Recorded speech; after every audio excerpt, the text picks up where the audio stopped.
practices.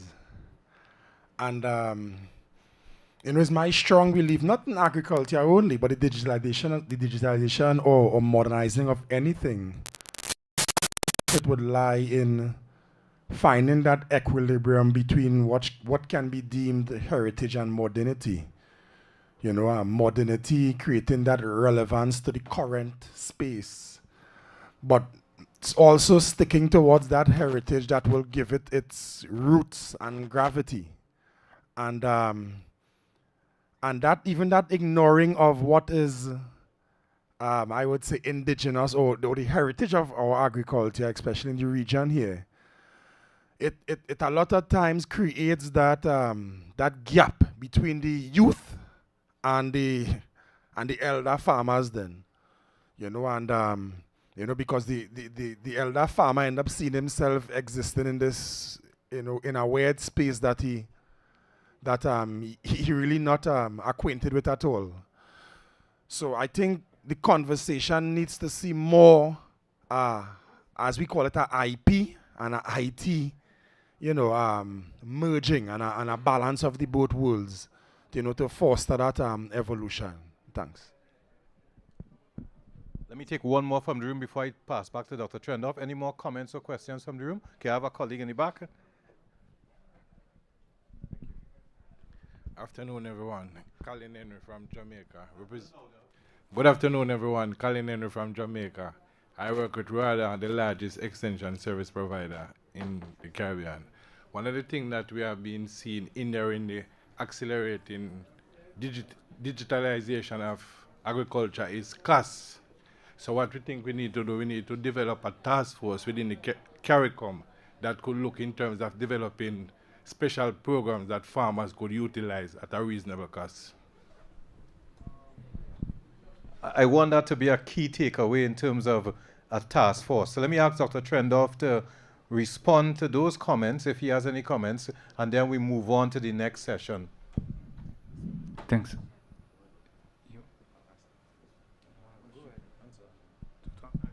Yes, so to answer to the first question, it's nice. I teach at university as well. I used to teach, and it's difficult.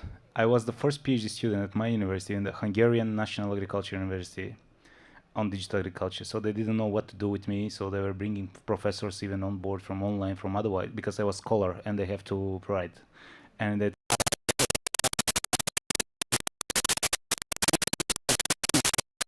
has to do, it's a multidisciplinary approach, digitalization. And that's why you can get collaboration with other universities or in the region, but also from the other continent, to bring online teaching, because it is difficult to move them. But if it even introduce a basic digital agriculture course where it is not required field trips and research and for development, then it's the best solution to do it regionally, which is coming annexed to respond to the colleague from Trinidad, is that the region is facing the same problem, the same challenges. From island to island, it's a fine-tuning of the problems, but more or less are the same. And that's why you have to collaborate together. You have to share the same platform, the same vision, the same innovation, the same technologies. And that's coming to the indigenous people, because technology is not per se today, but yeah, that's why we have to find the research plots to strengthen the capacity of the research institutions in the Caribbean, and then do 3, 4, 5 years research, development, piloting, failing. The more we fail, the more we succeed. The success is with the failure. That's why you have to combine indigenous practices with the new technologies, with current, let's say, commercial production. All of this you have to pilot to see how it's work, does it work. Simply you cannot start the project introducing technology and say, from today I'll shifting my indigenous knowledge to modern knowledge. So this is something that you have to co-create together. And then to respond to the colleague from Jamaica is we have to co-create together regionally. Even for extension officers, we have to create a platform where we can exchange knowledge, where we can exchange, because when the weather forecast, when one hurricane is coming, it's not coming just for the Bahamas, it's coming for the whole region. And then that's why you should have such kind of, let's say, solutions for the region, also for the marketplace. You have to establish a marketplace or even market information systems to know the prices. Because what is failing, I saw a lot when I was previously to another island, is that at one corner of the street, 1 kg of tomato is one price. Then you go to another one, is another one. But if you have such kind of market information system where you create such kind of solutions where for all of them, you know in the region in which island is the best, or you have to co-create or to collaborate with the Horeca, with the hotels, with the resorts, so that to promote your products to them, and you know which hotel is in need of something, and then you through the cooperatives or through the platform you can supply, because if you're alone you cannot satisfy. If you're all of you can satisfy the demand. So these are the things that you should think regionally, and it's good that in the room are partners that are working, acting regionally, and that's why we can to do it regionally. Also for the extension is the same. Thank you. I know I have one more question in the room, and I think we have some questions from online, and my colleague Nakia in the back will assist us. But again, the regional collaboration is key. This afternoon, we'll talk about an agri-extension app. My colleague, Mr. Messina, will be presenting on that, and it gives us the opportunity to have some sort of online repository for information. So I think if we continue working together, there are marketing systems that have been established, just we're not being tight enough with their management. I have my colleague from the Caribbean Development Bank, Malcolm Wallace, who wants to ask a question. Yeah, thanks, Alistair. So no need to introduce myself. It was done for me. A comment and a two-part question. So I think we've been approaching the whole issue of digitizing agriculture in a very haphazard manner in the region. I like the approach that the FAO is taking in terms of trying to do it in a holistic way. I think that's the best way for us to actually proceed with this. But my question is, with regards to the current projects, what is the mechanism for financing those? And what are the key, critical entry points where, an institution such as us could probably step in to support the process? From FL perspective, finance or general? General financing and, working with development partners. Yeah. Yeah, thanks. Good question. I mean, with my team, we work globally. And as an HQ, the most focus is Africa, but is not any corner of the world excluded. And it's the same, especially when you work with these solutions, digitalization, investment in such kind of solutions, the most problem is that they are not addressing the local needs. This is the problem, and we think globally. And, we are very ambitious, in the investment. Not as an FA, I'm talking about general. So, and this is just general. I think that what I see from stories from the field and projects failing is that we invest a lot on ambitious, as I mentioned, like platforms for name the solutions, but then there is no basis, there is no foundation of it. Like nobody asked farmers, nobody asked extension officers. But somebody was thinking that this is the good solution, and then we have to approach in this way without of assessing if we are ready to accept or is it needed of that. Sometimes does not mean for 2,000 farmers to invest $5 million US when other 20,000 farmers need something different or they have different opinion. So mostly we are failing on this part from the also IT-centric perspective. Most of the solutions that are offered on the market are developed in-house, IT-centric, in-house, focus more on the technologies, less on agriculture, less on the reality of the background, and that's why they're failing. And there is no, test bed, pilot prototype phase, mock-up phase into this, properly development or deployment on the field. You go directly to introduction of the solution, because you, let's say, developed in one country, you think will work in another, which is not true. So every country is having their own story, every farmer has his own story, and this is why you have to adjust accordingly, and that's why we fail, because we have to do co-creation locally from the bottom-up approach. Thank you. Let me thank you, Dr. Trendov. I think we've had a good opening session there. We want to move quickly in the interest of time to the other meat of the matter, which is to address issues related to market access and marketing. And when Dr. Trendov spoke, he referred to the issue of marketing and market access, a critical area for the farming community. And of course, if we're talking food security and 25 by 25, marketing is critical. We keep talking about production, produce, reduce the food import bill, but no one is thinking, how do we change consumer preferences? How do we make it easier to get the food to the consumers? How do we promote and make the food more acceptable? So I think this is where the marketing issue is so critical, and even accessing markets across the region. We're here at Caribbean Week of Agriculture. How can we make food accessible across the region? And we have some solutions to that, and we are going to be joined by three presenters this afternoon. First of all, we have Mr. Jade Hutchinson from Guru Marketing, and I'll introduce him shortly. Then we'll have a presentation by Ceres, Alec Lazare, and Diamond Kelshaw, and we'll close off with a presentation by You Crop It, an innovative solution to enhancing marketing practices. So with that said, let me move on quickly to our presenters online. I have, first of all, Jade Hutchinson, and he's an accomplished and versatile entrepreneur with a wealth of experience in leadership, project management, design thinking, brand strategy, with a strong commitment to sustainability. I've worked with Jade in the past, and so I have a personal bias. I know that he has been integrally involved in promoting marketing solutions from a digital perspective.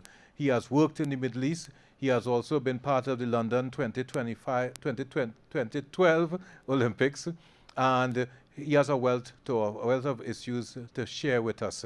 So I want to introduce quickly Jade Hutchinson to deliver his presentation on Guru Marketplace and how it can assist us in facilitating the transfer of the actual food to the consumers and buyers. Jade, are you able to hear us online? Yes, I am. I'll share my. Please proceed.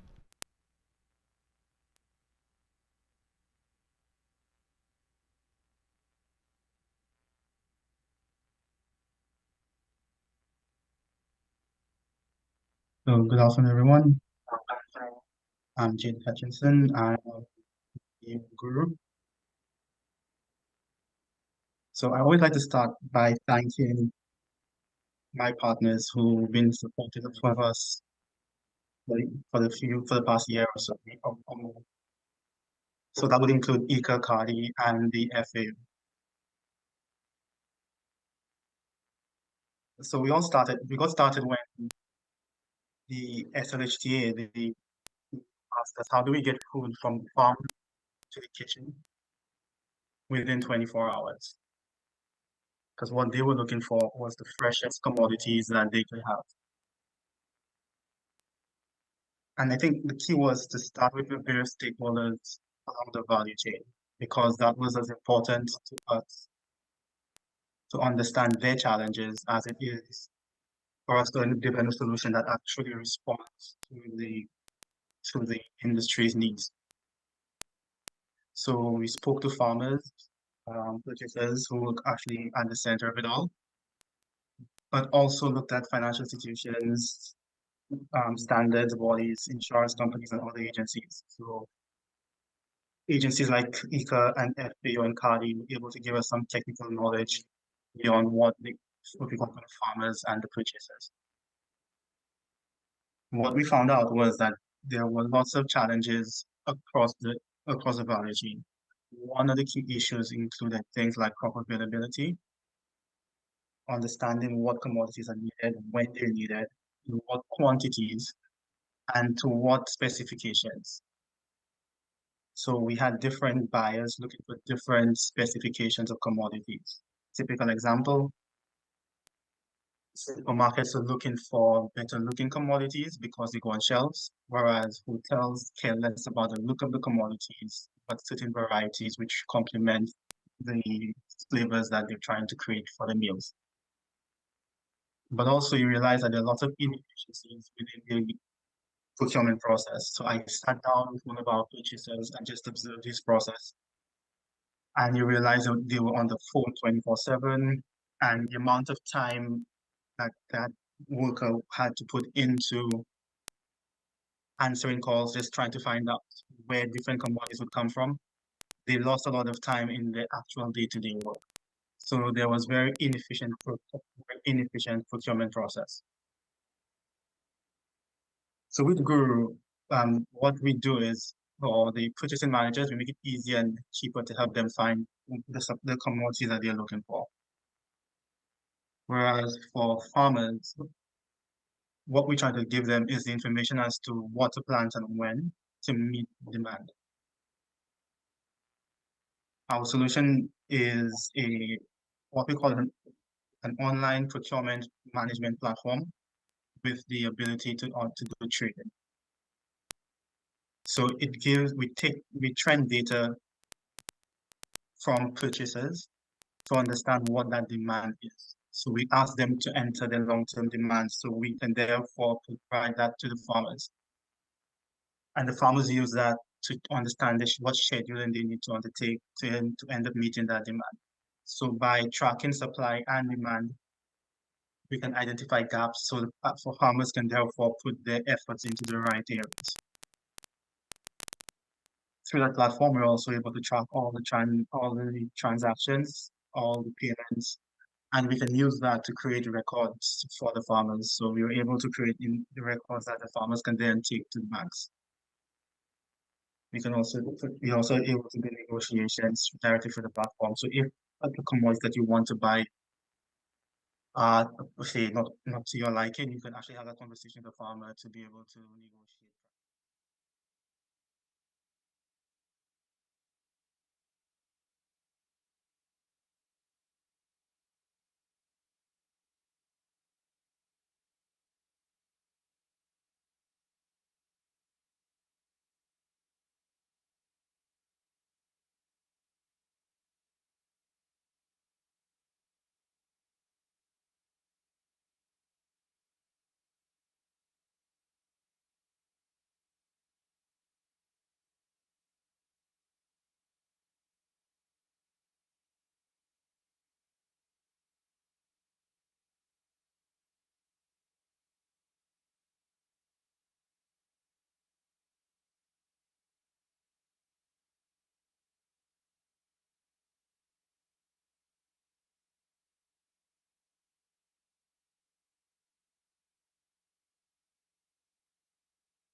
So both buyers and farmers can make smart decisions as to what they need to do.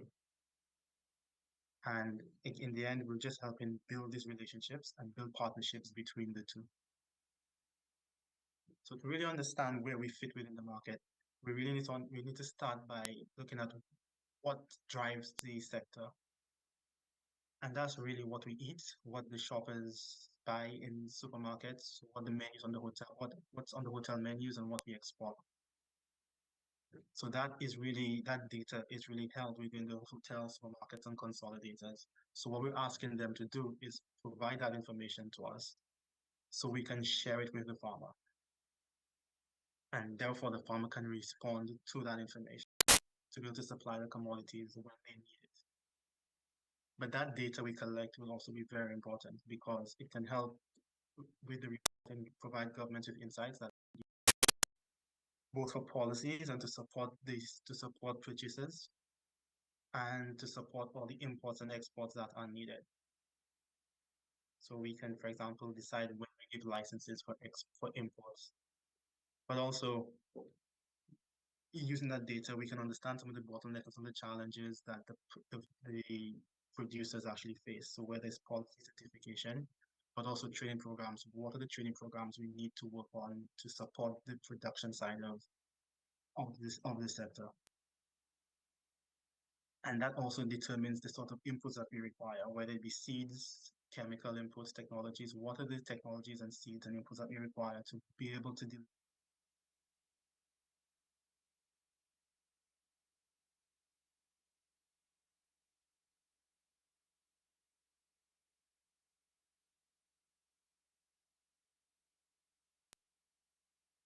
also be used with for financial institutions to be able to determine whether or not a farmer, or not just whether or not, but how we provide financing to farmers. And these could be banks, credit unions, grant funding, etc. But by helping the farmers track the information, that can be used to provide the financing institutions with enough data to be able to finance both purchasers and producers. So we're able to use that data across the value chain from what we've been doing. And also working with agencies. So a lot of the, for example, some of the development programs that we've actually tried to implement, we've got support from some of the agencies to help us execute that, and from the ministry. So things like cost of production, we noticed that quite a few farmers they don't understand the cost of production. So apart from taking that into taking that into understanding, that's an opportunity, and we've built that into the app. We've also provided training, and we are providing training to farmers in cost of production with our partners. I mean, for us, we try to keep our fees low. So what we do is take small amounts as on many locations as possible. So we actually have to drive volumes. So we take a service fee and on transactions and subscription fees based on the services that they use. So our systems develop modularly. So it's developed modularly. So we could therefore allow farmers and purchasers to choose the actual services that they need. Therefore, therefore they can manage the cost better, so they're not spending for features that they don't need. And understanding that the platform, what we want to do is create a marketplace that we can therefore to a network of growers across the region. So whether you're operating within your space, you could then start to purchase across the region and beyond. We've done consultations in other countries, which is to facilitate some of that. So in a nutshell, that's cool. So if you have any questions, I guess at some point we can answer them. Thanks. Informative presentation. I like how you close off by talking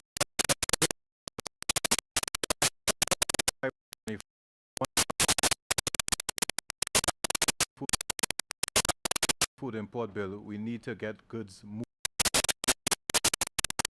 To hear that that your platform can facilitate that. I'm going to open up the floor for questions, but I want to find out a bit more of what you all are doing in Marcy, and what sort of uptake is there or feedback from other countries with respect to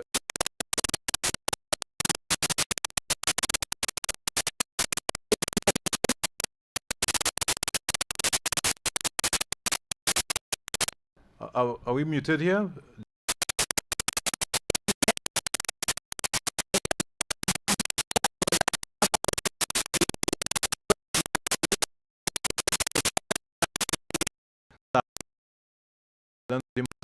And what sort of uptake is there from the various countries that you spoke on in terms of the gurus across the region?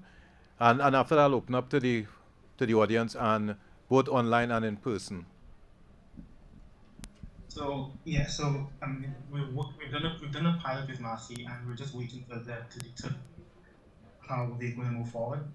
Once they've started that, then the opportunity is to use the platform across the different operations, both locally and regionally. Okay. And in terms of the markets, it's been interesting because we've had multiple feedback from different buyers. Some of them back to those systems already, but then when you start to break down what the platform does and what they're getting, so the messaging is important. So we've noticed that a lot of farmers then a lot of purchases have internal systems, but we're not getting informed. So we have to explain to them how the platform actually will help them. And then we've had a lot of positive reactions. So recently another buyer, a few more buyers coming on board.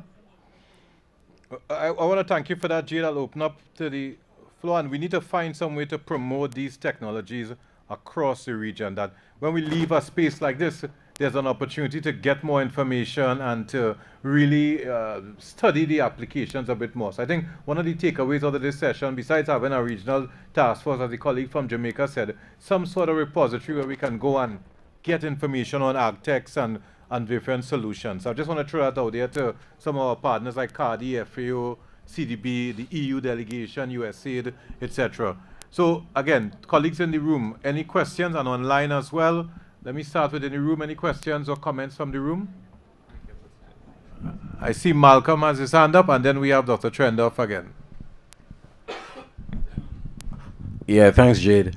Very excellent presentation and very good initiative indeed. My question is, you mentioned while you were ending that you were expanding across the Caribbean. What are some of the major barriers with that expansion, and how exactly can development agencies step in to support that process? So I can Thanks. give you a very Yeah. quick version. One of the very initial challenges we've had was that some of the governments and, for example, the OECS, when we approach them in the very early stages, and even some of the agencies supporting governments, we approach them telling them we're doing this, and what we want is your support in terms of the expansion. And what we received was, no, we're trying to do this on our own. So we have had some challenges like that initially, where we know that the OECS initially had told us that they would build in their own platform, although I don't think that ever came out. But I think in terms of currently, it's really about meeting the right people. And for us, yes, that includes governments, but we understand that the persons using the platform are the buyers and the farmers. So these consultations and that sort of interaction is really tailored at them. And then you working with government to ensure that what we're doing, and working on the agencies to ensure that what we're doing on island actually does tie into some of the programs that they're implementing. So we have synergies across that to help that transition and uptake. So we've been working with, say, Econ in certain islands where what we've done actually in St. Lucia is work with ICA and some of the programs, so we can therefore use the platform within these projects. Thank you, Jade. We have a question from Nicola.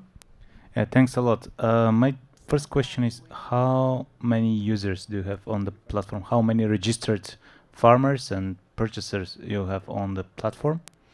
And the second question is related to this extending to the region, which is awesome. I mean, it's a nice initiative. And my question is, what are the next steps you're thinking to move forward from island to island? And for example, imagine I don't know, on the St. Kitty and need something from the Bahamas, then how it will be transported?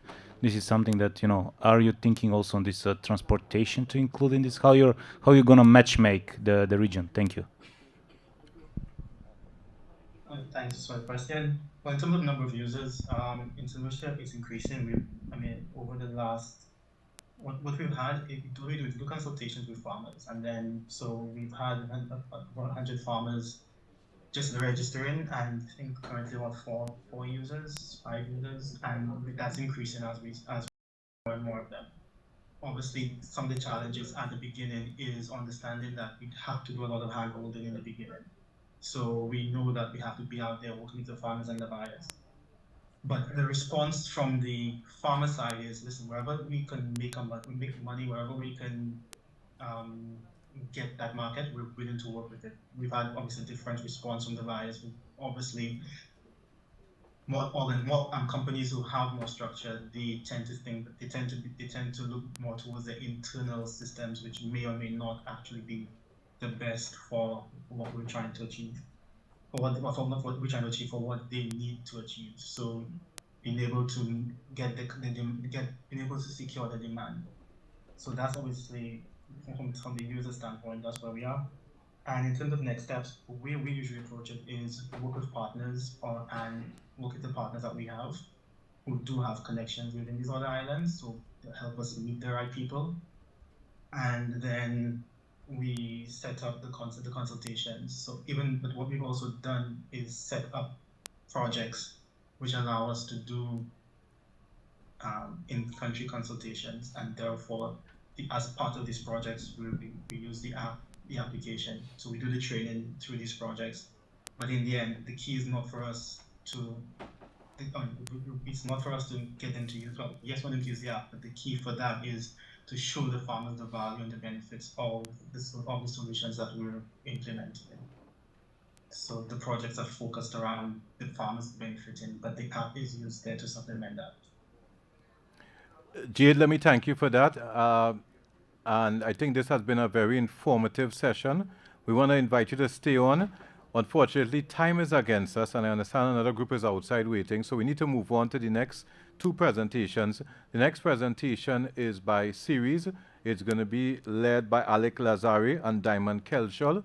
I want to ask them to stick to the 10-minute time allotted, because we have to make a hard stop at the end of 10 minutes. So, Mr. Lazari and Kelshol, are you all on?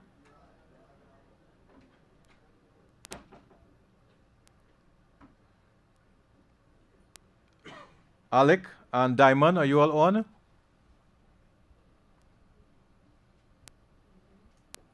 I don't know if they're hearing us. They're raising a hand. Okay, so can we all give them host rights, presentation rights, so that they can open their mics and speak? Hello, good.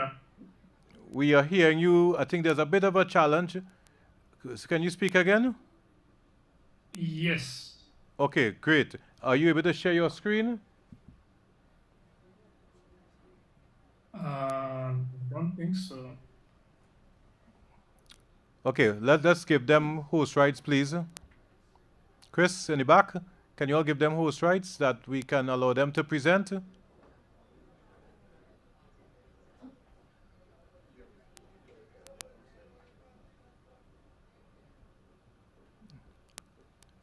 Let me know if you're able to. Can you share your screen now? Yeah, okay. Yeah, looks good. Awesome. So we want to ask you to stick with the 10 minutes because we have one more presentation and we have colleagues outside of the room. So I apologize for hastening your presentation, but as best as possible, we want to get everybody to participate. Great, so you're on. So the floor is yours, Alec and Diamond. Thank you. Okay, amazing. All right, so thank you all for inviting us. And I'd like to start by introducing our initiative called CRS Agriculture. Its focus is on improving the sale of agricultural goods through appropriate technology. And the term appropriate technology means a lot to us because, as mentioned earlier in the panel, we want to introduce something that improves the sector without too much resistance from farmers. So a few of our key features within our initiative is that we are aggressively trying to streamline the sale process of agricultural produce. We are also trying to keep farmers informed through data analytics and our various methods of capturing data. And through that, we aim to assist in decision making by both farmers and buyers. One of the core features and experiences of our mobile application is inventory management. So this is, I would say, the focus for a majority of farmers in the day-to-day experience using our product. Through here, we allow them to add items and edit items to their inventory and to view market statistics on those items as well. Once an item is added to a farmer's inventory, we're able to send out notifications to match buyers. And we determine if a buyer is matched through a proprietary algorithm, very simple but similar to how social media works, in that we analyze how a buyer behaves, what they purchase, and we suggest crops to them based on activity in the market. We also allow farmers to share their inventory to buyers, and that way expose themselves to the market more productively. This is just an idea of what the experience looks like. As you can see, a farmer is able to select basic information like quantity and price. We also allow farmers to select other information such as maturity and item size. And they're also able to provide harvest notes to buyers so that we can support buyers who have very specific needs for their procurement processes. And this is what we call our inventory management screen. So as you can see, we are trying to provide a very simple user experience to farmers. And the point is that we want to make it as easy as possible to integrate them within our system, but we also want to provide as much information as possible to our buyers, in order to support various business practices. I would just like to point out that one very important aspect for us is farmer adoption. And from day one, that has been a problem. We have completed a pilot project with the Dominica Export and Import Agency, and we've held various stakeholder meetings with farmers as well as various trainings. And the experience has been that farmers are very, very accepting, and they're very eager for what we present to them, and they take the trainings very well. But as said earlier, nothing happens after. And through our own experience, we found that the reason being is that we are taking them away from a sales process that they are already very used to. And it becomes intimidating, especially to older farmers who are not used to technology and applications like this. So what we've done is that we've integrated our system into WhatsApp. Even as managers ourselves, we deal with farmers typically through WhatsApp on a day-to-day. We have to message them ourselves, and so we've leveraged ChatGPT and the OpenAI APIs, and we have developed a system where we can take natural language input from farmers, and we can access our own database through WhatsApp and provide them with information that they want, such as available demand and available inventory. So on our system, we also have a very streamlined buyer experience. We're allowing buyers to view available inventory, and they can also add their own scheduled demand. And we can display that demand to farmers and allow buyers to manage schedules of commitments by farmers and place orders for the future, allowing farmers to plan their supply accordingly. So one example is where a buyer can add demand for different crops. They can state their deadline or date of purchase. They can state how much of the crop they require. And again, they can state additional details such as maturity, item size, and preparation notes. And that buyer is allowed to manage commitments from different farmers until they have reached what we call a quota, or they have reached their commitment goal. So it works where one buyer can receive commitments from a host of different farmers in order to meet the target at the specific deadline. This information is also available via WhatsApp, where buyers and farmers can receive information on crop demand and crop maturity. The introduction of this system has increased adoption significantly, I must say.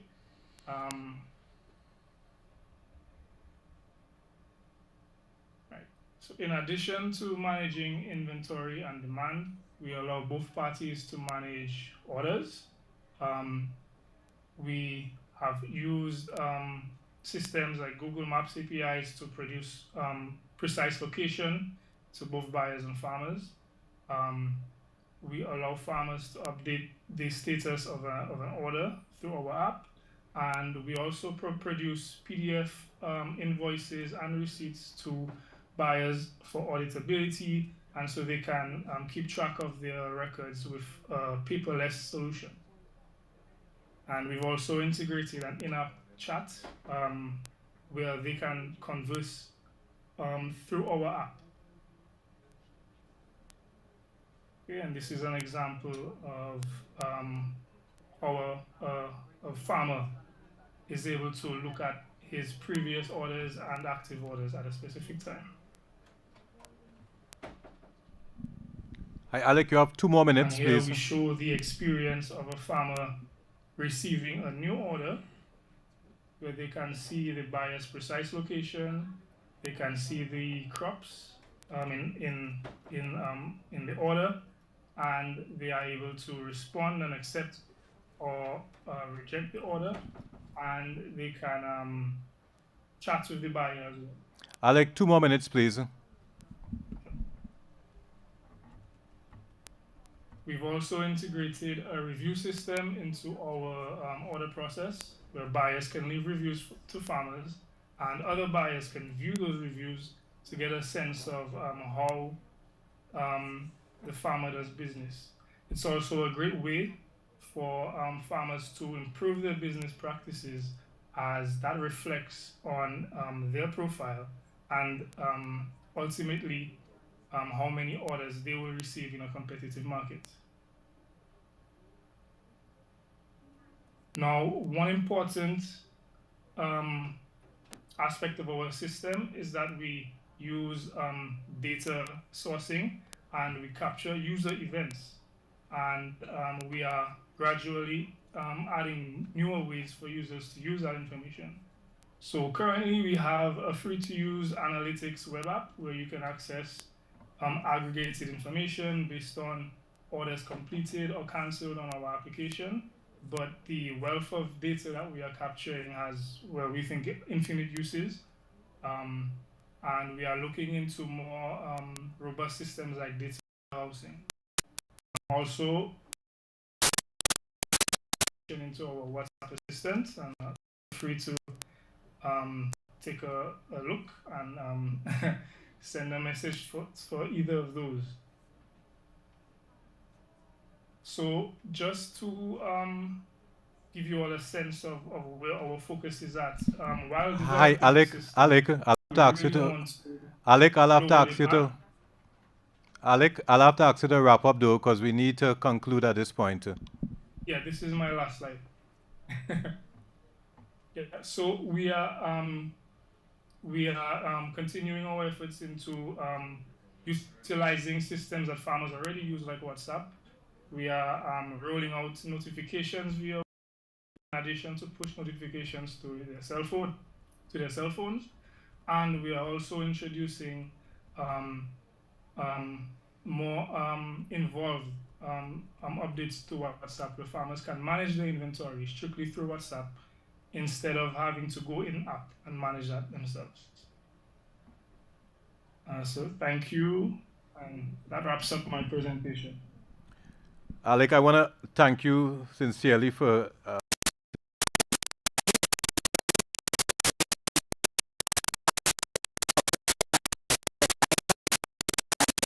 interesting that you all are finding solutions to the problems of adapting to the technology. So I think we appreciate that, and it would be useful, as we said, to have some sort of repository for all this information. And again, there's a role for the extensionists to follow up on what you all are doing. And again, to refer to our colleague from Jamaica in the back, we need some sort of regional task force. And maybe there's a role for KIAPnet. I know some persons in this room probably are familiar with KIAPnet, for that extension network to promote this activity. Let me quickly open up the floor for 2 questions from the audience, and then we can move on. So colleagues, any questions in the room or comments?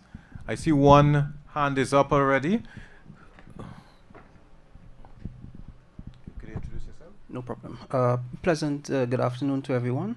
I am Kidel. I am from Trinidad and Tobago, but in this capacity, I am representing the island of Tobago, right? Mr. Alex, I must commend you on your presentation. I have a keen interest in technology in agriculture.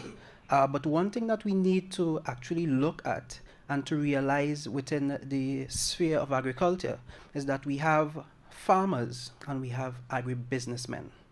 And we need to understand the difference, because what Mr. Alex presented there, you are looking at an approach that is more a business approach and not just a farmer's approach. And I must commend him for his presentation. But my question is in relation to the accessibility of the app and how far-reaching is this app? Is this app just for usage within your geographic space, or is it for the entire Caribbean or the entire world? For example, I'm sure all of us are accustomed using Amazon platform, and you could see it has a similar look in terms of the platform setup. So is it that farmers from within their jurisdiction would be able to upload and update their inventory and to advertise their produce for buyers within, or is it far-reaching? Alec, before you respond, let me see if there are any more questions in the room. Okay, if there are no more questions, please answer if you can. Thank you. So there's no technical restriction on who can, use our system. However, just in the nature of being productive, we are focusing on Dominica at the moment, because we really want to get this right. And we think Dominica is, we're very familiar here, and for focusing on one country at the moment really allows us to mature the solution, because we've certainly looked at a bunch of different ways we can, solve some of the problems that I think majority of people in our space are facing. Now, most importantly is in the uptake, and being able to just put down our heads on like what people are facing, what the problems farmers are facing on the ground. That's really allowing us to mature our product. So what I will say to that is that the way we've built our system has made is making the transition to a regional approach very simple when we decide to focus on doing so. And I'm confident when we make that decision, we will be ready to take on that problem. Thank you for that, Alec, and thank you for a very exciting and insightful presentation. I really believe that these solutions can have an impact on how we do business. And again, going back to the colleague Kidel from Tobago, it's really going to be useful for us to make our farmers go from being farmers to business persons and adopting the technology. And again, we need the support from the development agencies, from the extensionists, etc.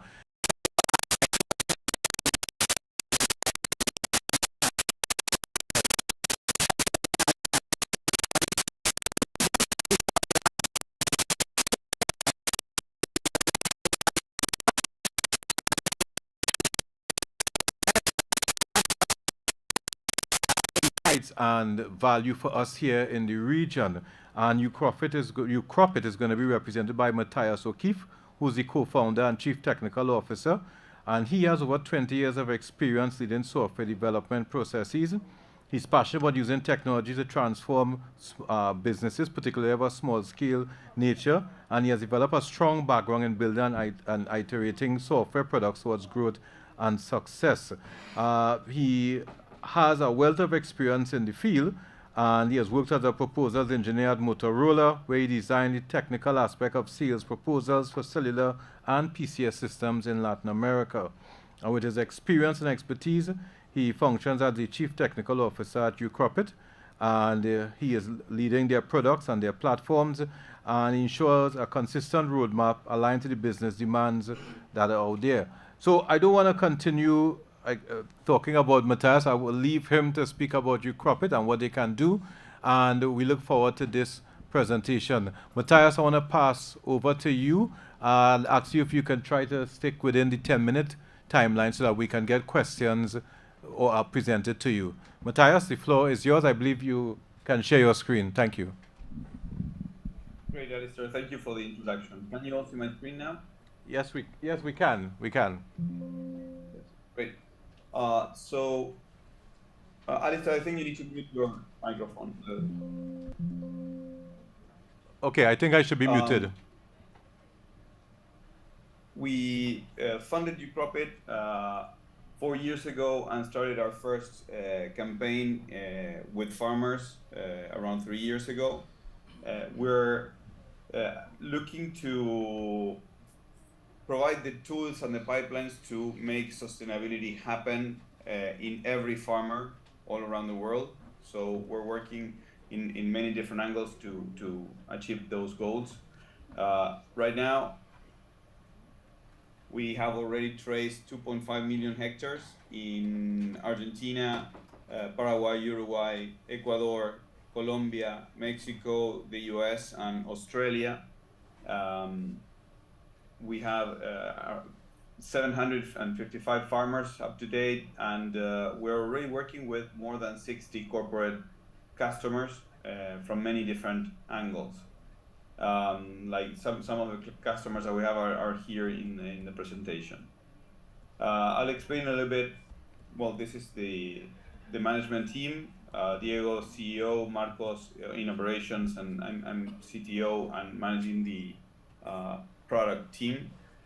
We know that in order to move to a more sustainable food production, we need to open and digitalize the practices. That's what we've been talking in this meeting previously a lot. We know that agriculture makes for up to 25% of the global carbon emissions in the atmosphere. So there are many things that need to change and work better for that regard.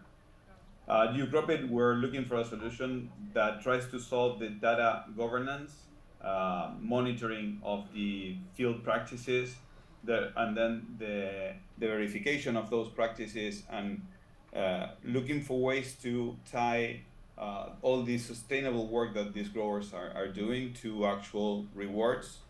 And we're working on how to put together these growers with the companies in a way that they can be directly rewarded for the practices, the way they change their practices.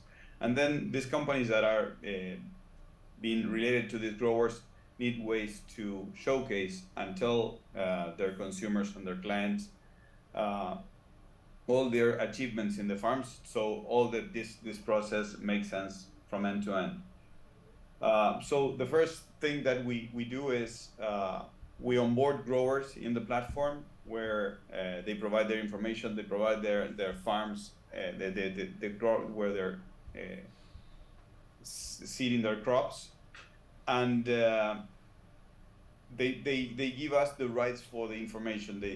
We work with the data protection laws, so the growers agree on terms and conditions on the platform, and then we provide them with many different benefits for changing different practices, from doing sustainable soybean for biofuels to declaring the genetics that they're using, and or using fertilizers in the right way and providing proof that they're doing so, to measuring carbon footprint.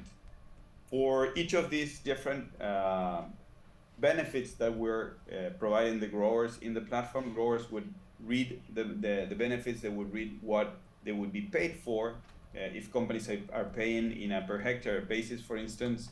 So these growers change their practices, and they would comply, and they would read what they need to comply with in order to get there. So if, for instance, a company wants to measure their carbon footprint for their origination process, they would present a license to these growers saying that if they measure their practices, if they change the practice to direct seeding, for instance, and record all their practices across the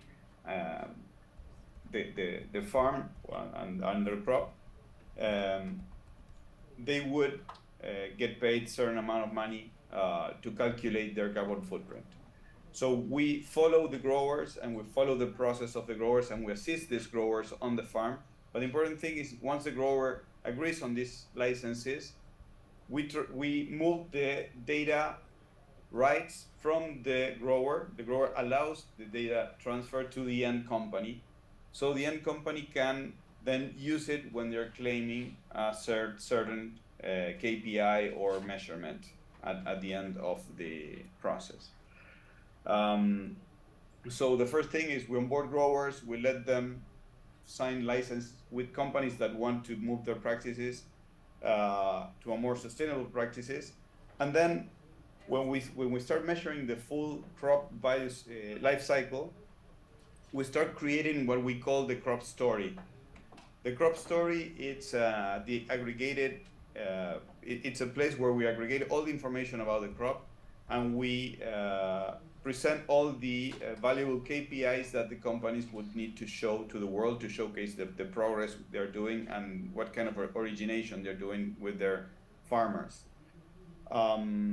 This crop story saves in blockchain all the signatures and all the evidences that the growers are providing to prove what they're doing, the kind of seed they're planting, the date they're planting, the date they're harvesting. All the information that we have in this crop story that tells the story from end to end is saved, and it's auditable.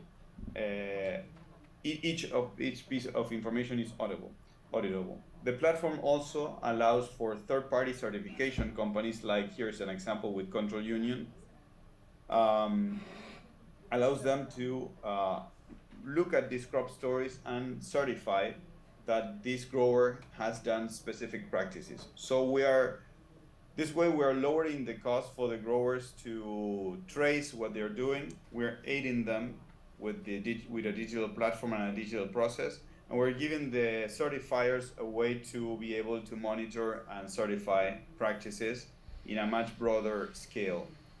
In order to lower the costs of creating this crop story, we are developing many technologies. For instance, for when the growers report the areas where they're planting their crops, we generate automatic landscape verification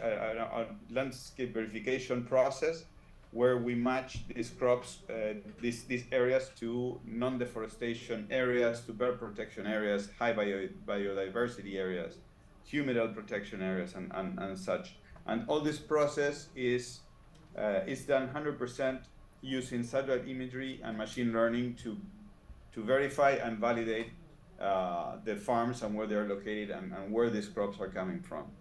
In the same way, we're also using satellite images to detect different kind of crops directly from satellite, and we use that as evidence and validation of what the growers are saying that they're planting.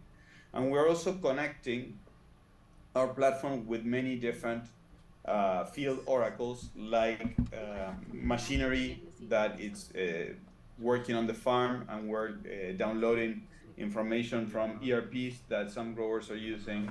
So we're massively being able to gather information from the growers when they are already using some electronic system. We're being able to gather that information, sort it out, and organize it in a way that the grower can then sign and validate, and that we can use to create these crop stories. Our process starts with the governance, where the grower registers and gives the right to these companies to access the information so they can show it later. then we create these landscape reports. That these reports are free for the grower. Everything is free for the grower and you crop it, and we charge a fee to the companies to use and gather all this orderly information. So we create these reports, and these companies can use these reports that are already validated by Control Union to be used for biofuels, for instance, in the US with EPA, or in Europe with 2BS standards, and we can adapt this to many different standards. So landscapes, it's the first thing that we monitor. Then we monitor the crop story, and we aid the growers to be successful in the process of registering the whole crop cycle. And at the end, we have two ways to help these companies that are relating with the growers to understand all this information. They have the crop story as an auditable document for third parties, but we present these companies with dashboards for the origination process and helping them understand the practices and how these growers are performing their tasks. And we also provide them with a QR code that these companies can then print in their end products. We're working with companies that are making chocolate out of cocoa, and they can put this QR code that tells the whole story on how this cocoa was produced, both from the farm practices story and also from social impact stories too. I'll show you an example in a sec.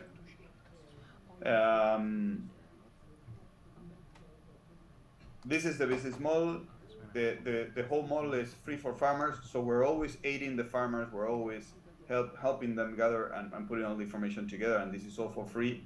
We're also working in tools, so these farmers not only get this for free, but they also get value from going through the process, both by tying them with licenses that these companies are bringing to them that will bring them more money for changing practices, or maybe a discount on inputs or on the seeds, or just to be directly related with big companies that want to source in a specific way. We charge a fee to the companies that ask our help to organize all this information. This is basically the business model. And we're working with non-alcoholic beverages, dairy products, textile and apparel with cotton and hemp, forest products, alcoholic beverages with barley, corn, and spices, and processed foods and bakery. So basically, we're working on tracking the farm information. We're working on handling the data and the data rights, so companies can relate to these growers in a way that they can then use that data for the sustainable claims.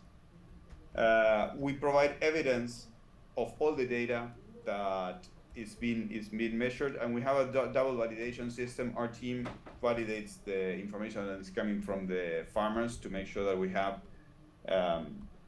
consistency, and we have algorithms that are detecting outliers. So when sometimes we detect that some data is not within the normal for each crop, we have indicators that help us go and revalidate information and make sure that everything that we have is consistent. Everything is stored in the blockchain, so we make sure that all the information that is being provided in the system cannot be modified. We can work in indexes like carbon footprint calculation, water footprint calculations too. We're also evaluating the EIQ, which is an environmental coefficient to understand the contamination on inputs that you're that you're applying to your farm. We're measuring the fertilizer usage and fertilizer balance on the farm, the nutrition balance on the farm, and many other indicators and sustainable. Hi, Matthias. I'd like to ask you if you could wrap up in a minute's time so we can get some questions. Sure. Well, there you have a QR code. you could scan it if you want to look at how our traceability works. I'll give you a sec for that. That's a sample QR code. Basically, we're showing the farm locations in our QR code, where we're letting companies communicate their marketing and product properties, the location and the origin of the farmers, where they're located and who they are, because we have the rights to show that information that we're gathering from them.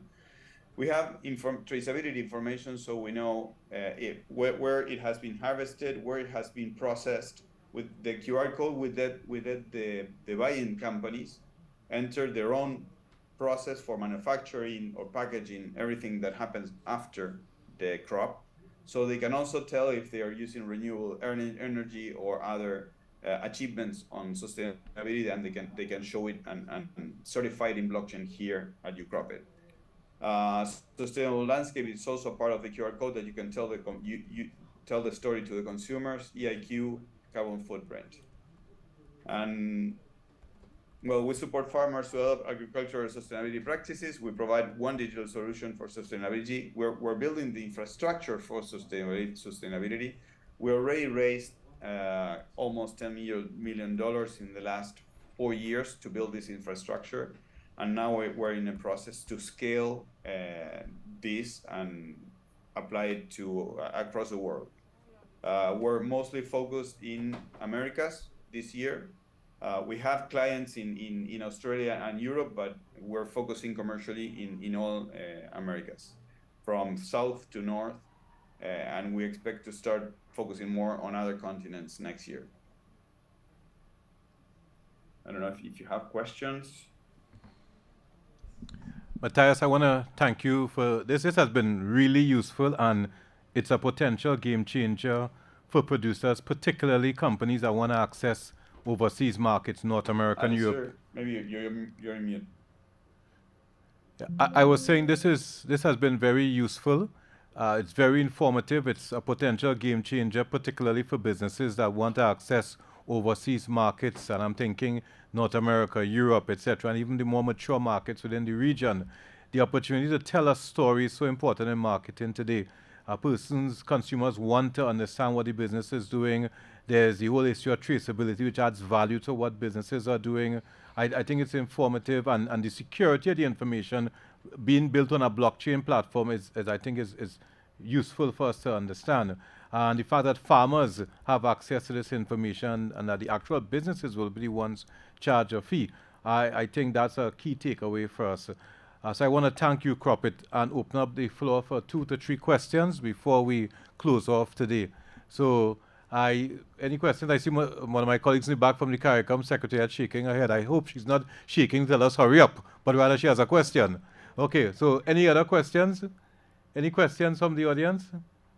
I think my colleague, Dr. Tremdorf, has a question. Thanks a lot for the presentation. I just wanted to know more about the project you mentioned, regenerative agriculture. What exactly is the project about with the government? Thank you. What project about? Regenerative agriculture with the government. Yeah, we're working with companies like Bimbo, and we're working with Nestlé too, and they are monitoring the practices of the growers where they're sourcing their products. And for regenerative agriculture, we're following the kind of planting that they're doing. We're following how they're fertilizing. We follow mostly the Full Farming Alliance questionnaire for farm practices. And we're digitalizing across the process what practices the growers are showing, and we're generating a regenerative agriculture index that these companies are using, so they can move these growers towards changing their practices. So they get rewarded by changing very specific practices in that direction. Matthias, thank you. Any last questions before we look to wrap up? Okay, I have one more question, and then we will wrap up. The police are here to chase us, so we need to wrap up. Yeah, hi, Matthias. I'm Vivian Scully from AgroInvest in Jamaica. So we have a number of farmers on several agro parks. Are you hearing me?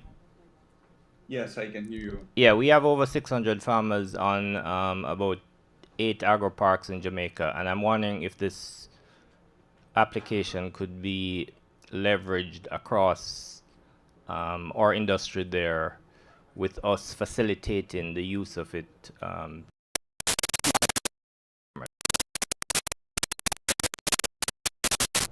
Maybe you can mute. Sure, sorry, we'll mute on our end and allow you to respond. When you have that amount of farmers, what we need in order to have all the motivations aligned in the right way, we need to find these farmers, how are they organizing? Normally we work with cooperatives or farmer associations that want to sell to specific big buyers. So we need to organize the conversation between the buyers and what they're I mean, if they're buying to create a rum or beer or maybe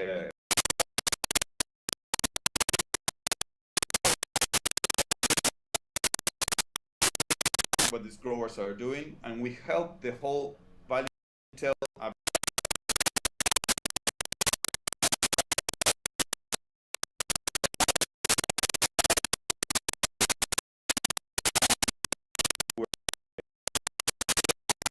social impact, if we're working with regenerative practices, if we're measuring carbon footprint, even if we're capturing carbon in the process, because depending on the practices, that could be the case. So we help the whole value chain tell a better story. The way to start there would be to start talking with the companies that are working with these growers, or talk directly with the cooperatives so we can help them get with a better value proposition to the clients, to the buyers. Okay, thank you. Okay, let me thank Matthias for the contribution by UCROPIT and the entire UCROPIT team. Also, I want to express my gratitude to all the presenters who came on today, and of course for the audience, the live audience, as well as those online, for sticking around, being patient with us. I think these solutions that we presented can be useful to drive agricultural development and the achievement of our food security goals. Remember, we're ultimately looking at reducing our food import bill by 25% by 2025. A lofty target, but it's quite achievable if we collaborate and we work together. Again, I want to take the time to recognize some takeaways from this session. One of our colleagues from Jamaica indicated there's a need for a regional task force to drive this digitalization process. And I see agencies such as CAIPNet, the network of extension players, providing that support for that interconnectivity between extensionists, researchers, the market intelligence agencies. I see some of them represented here. And of course, we need the policy. We heard about that, the governance issues. We need to drive the agenda. There's interest in some of these solutions. And I want to say that we are available, ICA, CARDI, FAO. We have the contacts for the various presenters here today, and we can share them with the audience. We need a repository for all the information we're hearing here, the market players like Ceres, like Guru, UCROPIT. How can we ensure that there's access to this information? We need a repository of information, and maybe this afternoon we'll hear other solutions that can support us.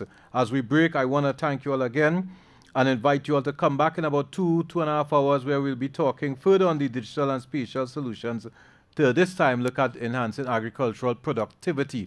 So we'll talk about solutions to address climate issues and other production practices. So again, let me invite you all. We're going to break now. We've held back another group and we want to move out quickly, but join us again in 2 hours, 2.5 hours, where we continue with some of these solutions.